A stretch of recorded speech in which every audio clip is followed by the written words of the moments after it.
welcome back. Thanks for hanging in here with me. I am having a ball. I have my folks here for support. Yeah, my crew is back. And I have you, my online audience. I love you all. Well, listen, folks, it's now time for our topic of the week, our Let's Talk segment. So I do have to say this disclaimer, though. We are going to have a delicate discussion, an adult delicate discussion on tonight. So viewer discretion is definitely advised. And so if you do have any adolescents in the room listening to the show, I do ask that you remove them at this time, okay? Because this show, I created this platform to appeal to any and everybody. And so, what are we talking about tonight, then, you ask? We're talking about porn. Yeah, I said it. Yeah, that's exactly what we're talking about, porn. Well, and the reason why we're talking about it is because I have an amazing subscription to Time Magazine, okay? And on the front of the cover, it says porn. Why young men who grew up with internet porn are becoming advocates for turning it off. So you see where I'm going with this? But still, because it was such a delicate subject, I still wanted the adolescents out the room until you as a parent or guardian, you feel comfortable discussing this. So what does this mean? Okay, so in the article is about a couple of, I don't even know where to start. This is my engineer says you don't even know where to start. I don't, because reading the article and reviewing it, I have all these feelings and emotions.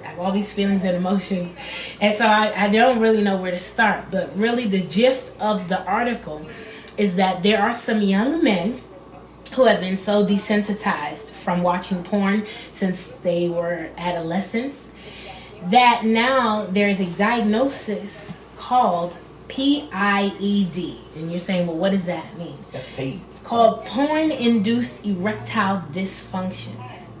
A growing number of young men are convinced that their sexual responses have been sabotaged because their brains were virtually marinated in porn when they were adolescents. Right? Their generation has consumed explicit content in quantities and varieties never before possible on devices designated and designed to deliver content swiftly and privately, all at an age when their brains were more plastic, more prone to permanent change than in later life. So, do their claims of porn-induced ED have any merit? Well, recent statistics suggest some correlation.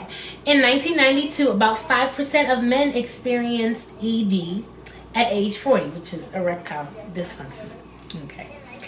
According to the U.S. National Institutes of Health, a study in July 2013 Journal of Sexual Medicine found that 26% of adult men seeking help for ED were under 40. So this is very interesting.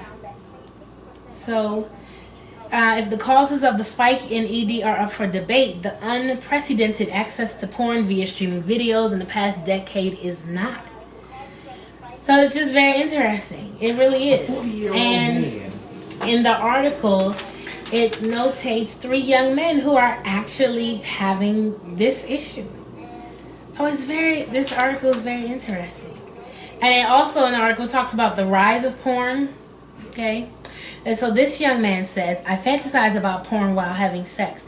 I had to depersonalize partners to achieve sexual satisfaction. So like this is a real issue. That's trifling. Okay, so let's give you some background about the living room. I'm the only female that works here. So my crew are men, and it's very interesting while I'm here talking about this article that they're like, having a conniption because they're like, are you serious? But this is really real. Like this article is like almost 6 pages long. So it's really serious. And now it even breaks it up as to say who's watching. Adult entertainment in the United States is as popular as it is controversial. 46% of men, see, I knew you all weren't, you were doing something back there. And 16% of women ages 18 to 39 intentionally view porn in any given week. 11 to 13 is the average age of first porn viewing by boys. 12 million hours a day are spent viewing porn globally on the adult video site Pornhub. Now, come on, people. So nobody has a job?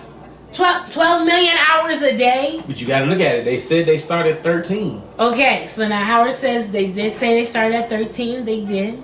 They did. Okay. And then even in the article over here, it says how porn is changing a generation of girls, which is really, that's interesting. Okay. No, it is changing girls. It is. Okay. Because now you're looking at porn, and you're looking at how you want to emulate this, and with who. And as you can see, you know, teenage sex and all that other stuff is on the rise, and adolescents having children, all that's on the rise. So, yeah, this is an interesting subject. So because I didn't warn you all, since I didn't warn you all, I'm going to be very delicate about the subject tonight. Not really get into it, but trust and believe, we're coming back to this, okay? Because the time comes out monthly, so this is the whole month. If